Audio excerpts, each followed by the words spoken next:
전능하사 천지를 만드신 하나님 아버지를 내가 믿사오며 그 외아들 우리 주 예수 그리스도를 믿사오니 이는 성령으로 잉태하사 동정녀 마리아에게 나시고 본디오 빌라도에게 고난을 받으사 십자가에 못 박혀 죽으시고 장사한 지 사흘 만에 죽은 자 가운데서 다시 살아나시며 하늘에 오르사 전능하신 하나님 우편에 앉아 계시다가 저리로서 산자와 죽은 자를 심판하러 오시리라.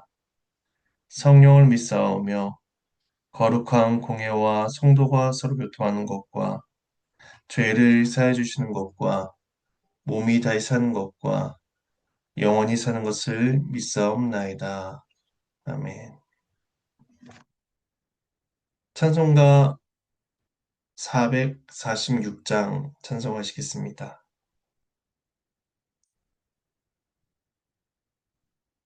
찬송가 446장입니다. 1절과 4절을 찬송하시겠습니다.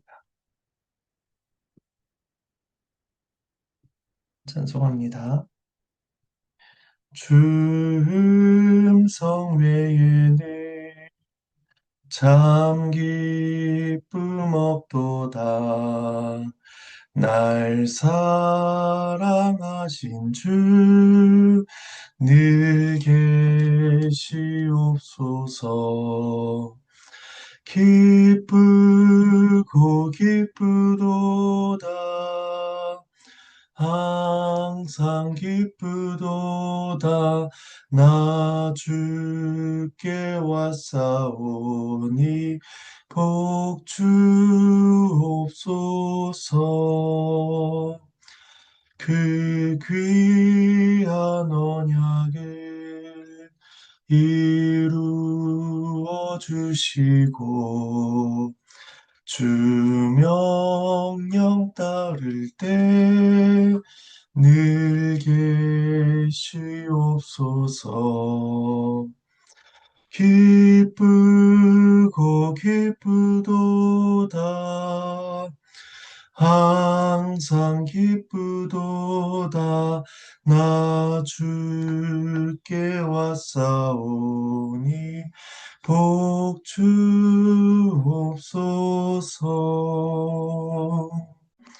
아멘.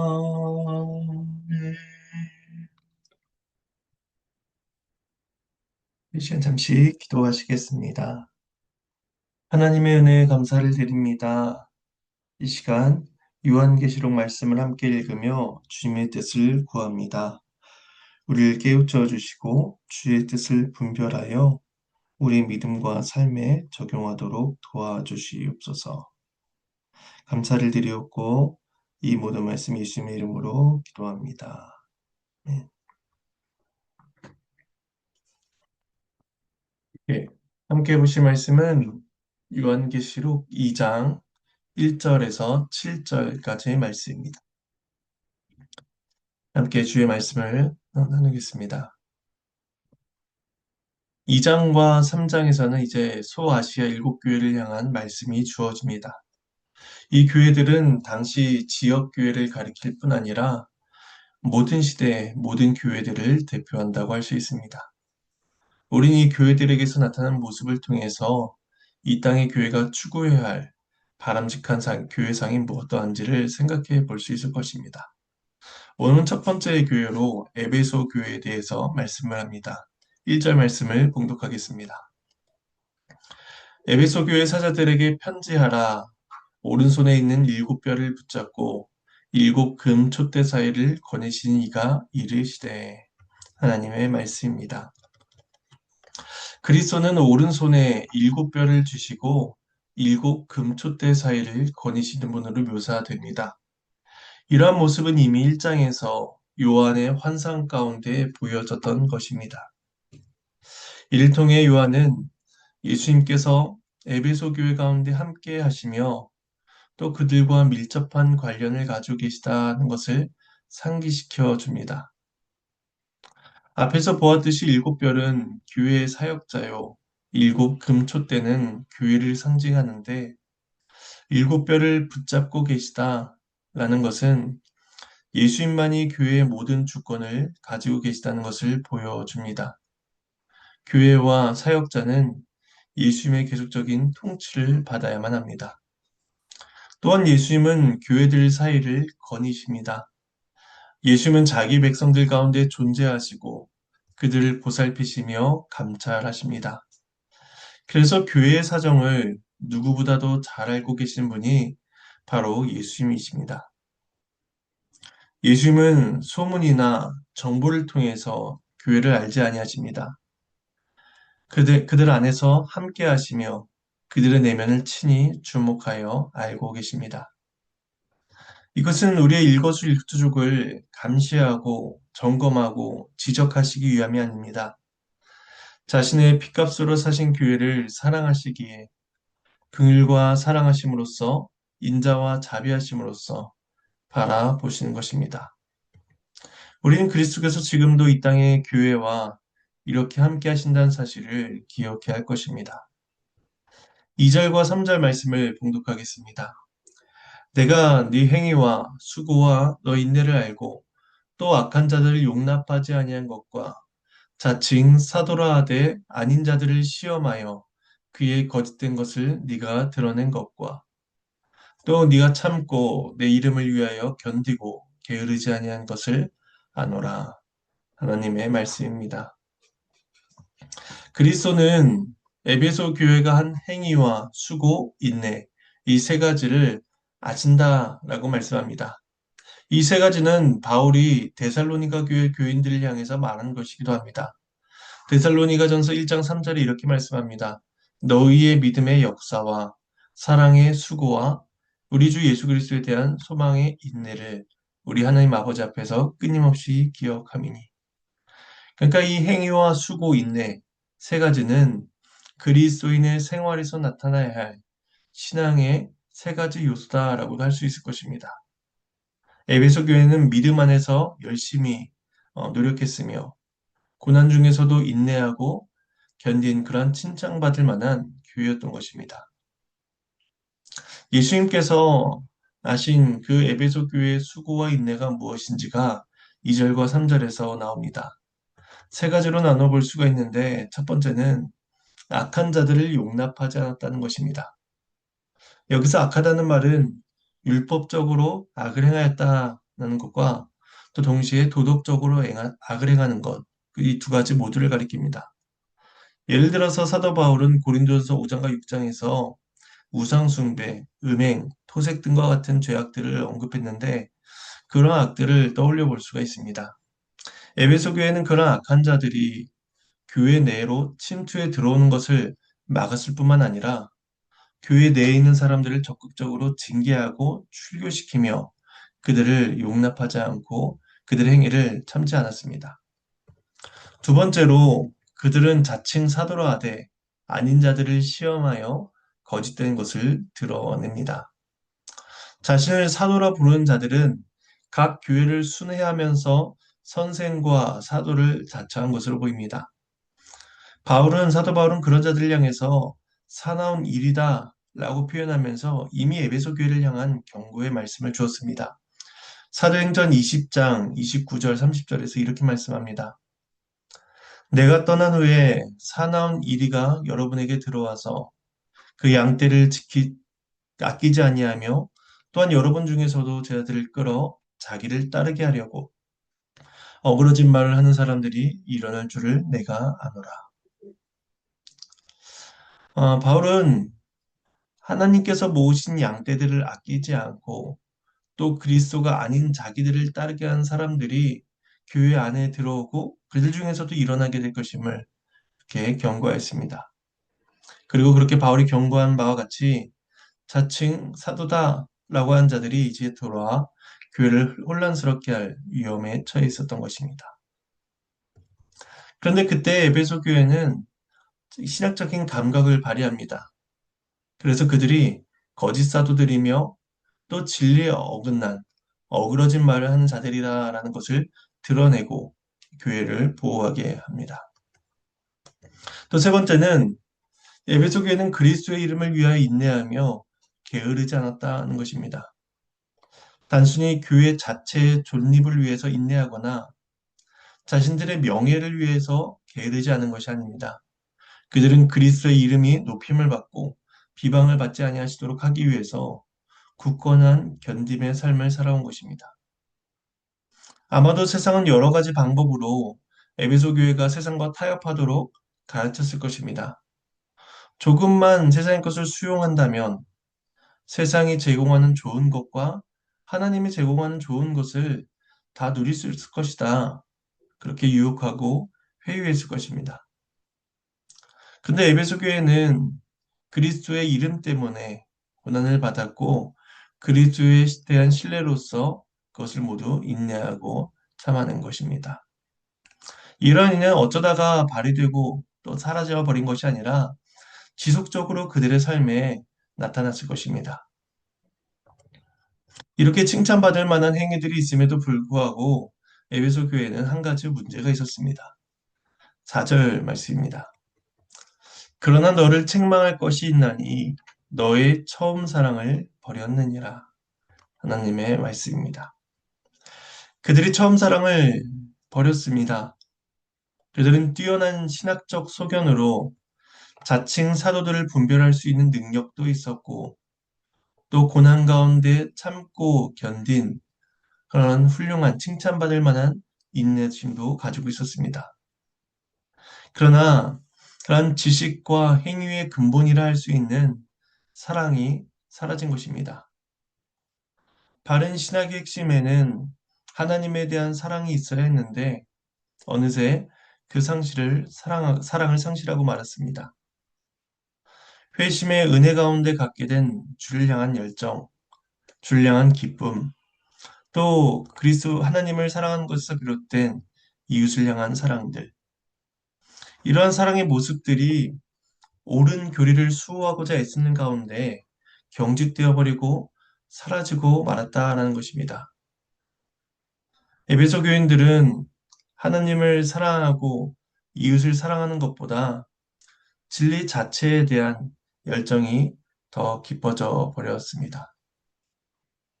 그런데 이것들은 사랑이 없이도 얼마든지 그런 첫사랑에 대한 상실을 가지고도 충분히 신학을 할 수 있고 또 인내할 수 있다라는 사실을 보여줍니다. 그러나 사도 바울은 고린도전서 13장에서 이렇게 말씀하였습니다. 사랑이 없으면 소리나는 구리와 울리는 꽹과리가 되고 사랑이 없으면 내가 아무것도 아니니라. 신학적으로 정확하고 엄격하며 윤리적으로 도덕적이며 준엄하다라고 할지라도 그리스도에 대한 처음 사랑을 버린 에베소 교회의 모습은 책망을 받기에 충분했습니다. 근데 이러한 모습이 그들이 신자가 아니다. 전혀 사랑이라는 것이 존재하지 않는다. 그런 뜻은 아니었습니다.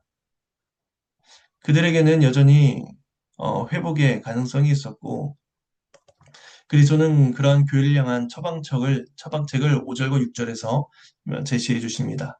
말씀을 봉독하겠습니다. 그러므로 어디서 떨어졌는지를 생각하고 회개하여 처음 행위를 가지라. 만일 그리하지 아니하고 회개하지 아니하면 내가 네게 가서 네 촛대를 그 자리에서 옮기리라. 오직 네게 이것이 있으니 네가 니골라 당의 행위를 미워하는도다. 나도 이것을 미워하노라. 하나님의 말씀입니다. 교회가 첫사랑을 회복하는 방법은 이제 세 단계로 주어집니다. 첫 번째는 그들이 어디에서 떨어졌는지를 생각하라 하는 것입니다. 생각하라는 이 단어는 기억하라는 것인데 그들이 처음 그리스도를 사랑하게 된 일을 기억하고 상기하라는 것입니다. 복음을 통해 주셨던 감사와 감격을 기억하고 언제 그 사랑이 희미해졌는가를 또 생각해 보라는 것입니다. 근데 이것은 단순히 기억하고 떠올리라 이러한 말씀이 아닙니다. 기억한다면 기억한 것에 기반하여 행동하라는 것입니다. 하나님께서는 과거 이스라엘 백성들에게도 가르치고 기억하게 하라는 명령을 주셨습니다. 하나님의 일하심을 기억하고 말씀에 순종한다면 그들 역시도 과거 이스라엘이 경험했던 그 은혜들을 이제 후대 백성들이 동일하게 누릴 수 있는 것입니다.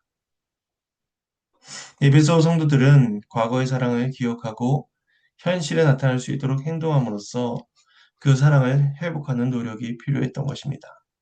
그 두 번째 방법은 회개하라는 것입니다. 자기가 어디에서 떨어졌는지를 생각한 사람은 이제 회개해야 합니다.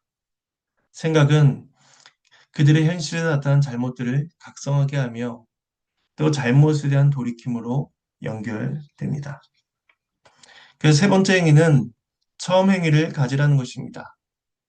근데 회개하는 것과 처음 행위를 갖는 것은 사실 한 가지입니다. 왜냐하면 회개라는 것은 돌이킴이기 때문입니다. 에베소 교회는 첫사랑을 버린 그러한 잘못을 범하고 있었기 때문에 그 잘못으로부터 돌이키는 것은 곧 처음 행위, 곧 처음 사랑을 회복하는 것이었습니다. 예수님께서는 이러한 처방책을 주시고 그것을 받아들이지 않았을 경우에 어떠한 결과가 초래될 것인지 5절 중반부에서 말씀하시는데 그것은 너의 촛대를 그 자리에서 옮기겠다는 것입니다. 앞서 예수님은 7촛대 가운데를 거니시는 분으로 묘사되었습니다. 구약의 제사장들이 성막 안을 거니며 촛대와 성막의 내부를 관리했듯이 예수님께서는 촛대의 관리자로서 얼마든지 그 촛대를 끄실 수도 있고 옮길 수도 있는 분이십니다.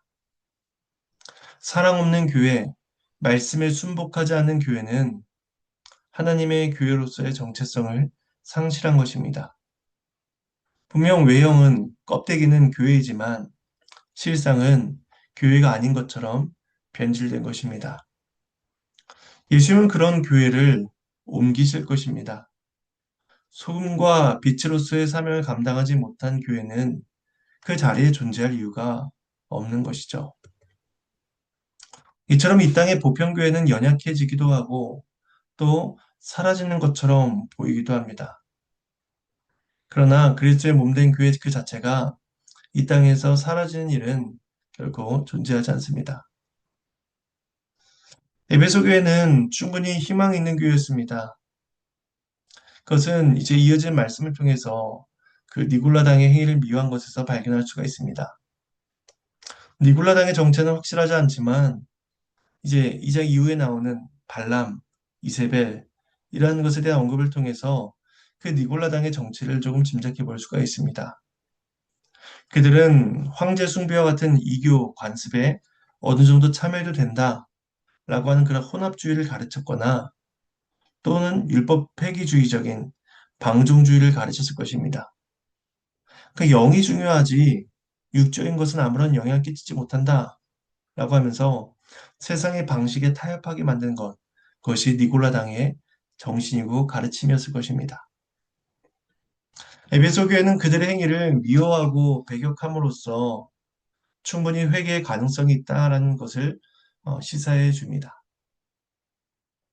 마지막 7절은 예수님의 권면의 말씀이면서 또 이제 이 땅의 모든 교회들에게 주시는 동일한 권면의 말씀입니다. 마지막 말씀을 봉독하겠습니다. 귀 있는 자는 성령의 교회들에게 하시는 말씀을 들을지어다. 이기는 그에게는 내가 하나님의 낙원에 있는 생명나무의 열매를 주어 먹게 하리라. 하나님의 말씀입니다. 하나님께 감사합니다.